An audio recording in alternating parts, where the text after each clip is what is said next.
আপনার বাড়ির পাশে 90 ইসরায়েল। আমরা বড় ইসরায়েল সম্পর্কে সচেতন আছি কম বেশি, কিন্তু আপনার ঘরের পাশেই 90 ইসরায়েলে জন্ম হয়েছে, এই ব্যাপারে আমারও সচেতনতা নাই। তারা সংসদ ভবনে তাদের সংসদে ফখর করে বলছে যে আমরা 6,500 সৈন্য পাঠিয়েছি, আমাদের হয়ে যুদ্ধ করছে। নাউজুবিল্লাহ মিন যালিক। তার মানে আপনারা প্রমাণ করলেন। আচ্ছা বলেন, খ্রিস্টানদের সাথে না হয় তাদের সম্পর্ক আছে, তারা আহলে কিতাব, আপনাদের সাথে তাদের কি সম্পর্ক?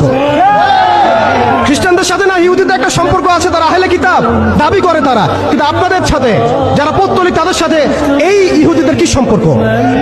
শুধু তাই নয়, আমরা লক্ষ্য করছি, আমরা আমাদের পার্শ্ববর্তী 90 ইসরায়েলের মধ্যে লক্ষ্য করছি মুসলিমদেরকে তারাবির নামাজে টর্চার করা হলো, হোলি উৎসবের নামে মুসলিমদেরকে নির্যাতন করা হলো।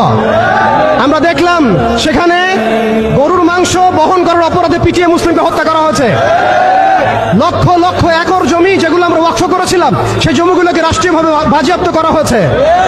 আমি যদি একটা জমি মাদ্রাসায় দান করি, আপনার কোন এখতিয়ার আছে সেটাকে আপনি রাষ্ট্রীয় বাজেয়াপ্ত করতে পারেন? এখানে মানবতা কোথায়? এখানে গণতন্ত্র কোথায়? এখানে এই ইউনাইটেড নেশনস কোথায়? ইউরোপিয়ান ইউনিয়নগুলো কোথায়? আপনাদের এই সব তথাকথিত তন্ত্রমন্ত্রগুলো এবং তথাকথিত মতবাদগুলো একটা এজেন্ডাই বাস্তবায়ন করছে, তারা পুরো বিশ্বে শুধু দাজ্জালের শাসন কায়েম করতে চায়।